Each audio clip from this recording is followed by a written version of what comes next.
৩.৫ বছরের বেশি সময় ধরে জাতিগত সংঘাতে লিপ্ত মিয়ানমার নির্বাচনে কারচুপির অভিযোগ এনে ২০২১ সালে অং সান সুচির সরকারকে ক্ষমতাচ্যুত করে দেশটির সেনাবাহিনী। এরপর সেনা অভ্যুত্থানের বিরুদ্ধে চলা বিক্ষোভে ব্যাপক দমনপীড়ন ও ধরপাকড় চালায়।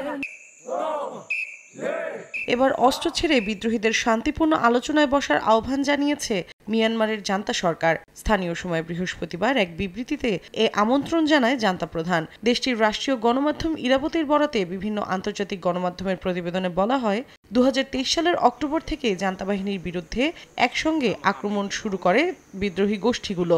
এরপর দেশটির একটি বড় অংশ নিয়ন্ত্রণে নেয় তারা। চাপের মুখে পড়ে ক্ষমতাসীনরা। পরিস্থিতি সামলাতে অপ্রত্যাশিত এ আহ্বান জানায় তারা। তবে জান্তা সরকারের আহ্বান প্রত্যাখ্যান করেছে বিদ্রোহীরা।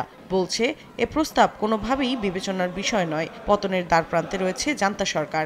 আসন্ন নির্বাচনকে সামনে রেখে মিথ্যা বৈধতা এবং প্রতারণামূলক গণতন্ত্রের জন্য একটি নীল নকশা প্রস্তুত করছে ক্ষমতাসীনরা। সম্প্রতি মিয়ানমারের নির্বাচন আয়োজনের ঘোষণা দিয়েছে জান্তা বাহিনী।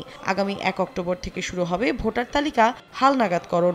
বিশ্বজুড়ে রাজনৈতিক বন্দীদের নিয়ে কাজ করা মানবাধিকার সংস্থা assistance association for political prisoners জানিয়েছে, অভ্যুত্থানের মাধ্যমে ক্ষমতা দখলের পর অন্তত ৫,৭০৬ জন খুন হয়েছে জান্তা বাহিনীর হাতে। একই সময় অন্তত ২১,০০০ বাসিন্দাকে বন্দীও করেছে তারা। মৌসুমী সাথী, সময় সংবাদ।